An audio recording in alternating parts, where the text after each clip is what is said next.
Lalo na po yung madadaldal sa kanila. Wala po. On record, kayo pong mga participants sa media, nakaramihan po sa inyo ay bayaran. Sasabihin ko na sa inyo ito. Meron po bang nagsalita sa kanila? Kayo pong members ng media, tinanong niyo po ba sila kung bakit nagpakatahimik sila? Halos 10 buwang singkad, hindi sila kumibo. Nung kami po ang nagkaisa para manguna uli sa Senado, sa pangunguna na Senate President Alan Cayetano, hindi pa po kami nagtatagal. Gumawa na sila kaagad ng paraan para matigil kaagad ang pagdinig na ito. Iisa lang po ang layunin. Iisa lang po ang layunin nila. Pigilin talaga at ibaon na sa limot ang tungkol sa pangyayari ng flood control scandal. Wala na pong ibang isyong pinag-uusapan. Wala na po. Kailangan po mapagtakpan, makalimutan, akala nila malilimutan ng taong bayan ang nangyari na iskandal sa kasaysayan ng ating bansa. Sino pong makakalimot sa inyo? Ngayon po, nandito tayo ngayong umaga. Ang nagkusa lang na dumating dito ay yung mga taong merong pagmamahal sa kanilang bansa. Yung mga taong ang gusto nila malaman talaga kung sino dapat managot sa pangyayari ito. Yung pong wala ngayon, para ko nang nakita, basahin po ninyo ang isang tala sa banal na kasulatan. Proverbs 28:1. Alam niyo kung ano nakasulat doon? Ang taong makasalanan, ang taong masama, umiiwas, nagtatago kahit walang humahabol. Ngunit yung taong matuwid, umuungal parang leon. Ito po ngayon ang ating kasaysayan ngayon. Makikita ninyo ngayon ang larawan ng pagdinig na ito. Nandito lamang yung taong gustong magmalasakit sa ating mamamayan. Nakaharap sa atin ngayon.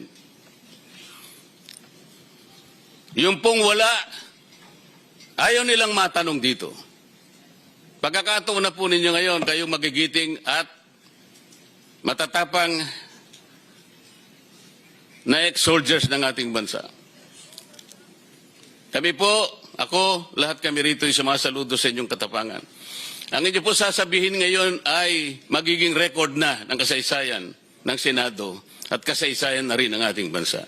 Hindi naman nanatiling parang naratibo lamang na hindi na pinapansin ng media.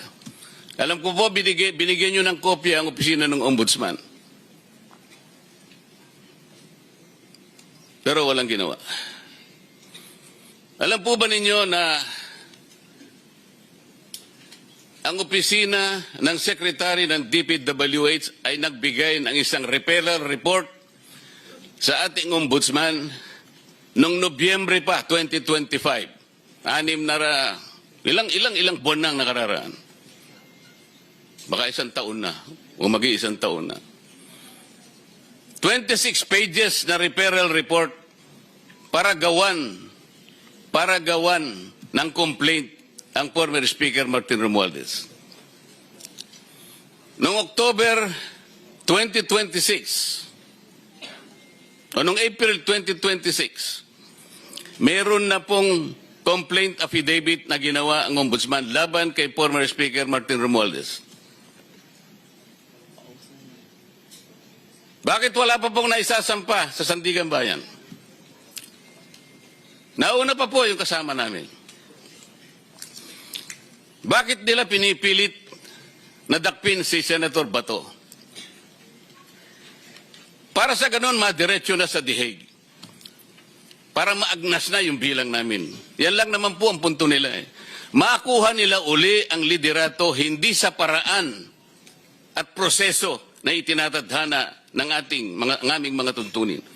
Kung hindi, ang importante sa kanila, makuha nila ang liderato upang sa ganon maisagawa nila ang matagal na nilang layunin na talagang ilibing na lamang ang issue ng flood control. Wala na pong iba. Huwag na kayong mag-isip ng iba. Napakarami kasing tao ang involved dito sa flood control na ito. Ito ang multong ginawa nila at natatakot sila ngayon sa sarili nilang multo. Mga kababayan na nakikinig po sa pagdinig na ito, hindi po simpleng pagdinig itong araw na ito. Ang pagdinig na ito will define us kung saan pupunta ang ating bansa mula ngayon. Kaya importante po ito. Kaya importante po ito. Ngayon, dahil wala po yung mga importanteng mga taong pinatawag natin na dun sana pasisimulan ng mga tanungan, kayo pong nandito ngayon ang tatanungin na lang. Pagkakataon na ninyo, marerecord na po ng formal ang sasabihin ninyo. Matatala ng formal. Mr. President, bago ako magsimula, meron ka bang gustong idagdag muna? Well, it's not too late. The Office of the Ombudsman, DPWH, DOJ, marami kaming tanong. We need a impartial report, not a partial report. So sana pumunta sila. Mr. Chairman, dahil wala po ang ibang staff at ilang beses nung chairman ako ng Blue Ribbon ay hiningi ko sa kanila na i-administer yung oath. Maybe I can have the privilege now of returning the favor. Ako na mag-administer ng oath sa ating mga bisita. Salamat po, Mr. President. Of course, you are in a better position to administer their oath. Magsitayo po kayong lahat. Taas po natin ating kanang kamay. Do you swear or affirm to tell the truth, the whole truth, and nothing but the truth in these proceedings? Thank you. For the record, Mr. Chairman, all of the resource persons seated around the tables here have taken or affirmed their oath. Thank you, Mr. President.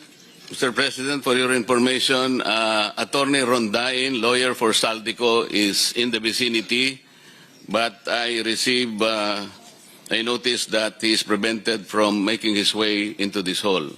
Sana po ay merong makatulong sa kanya para makarating dito.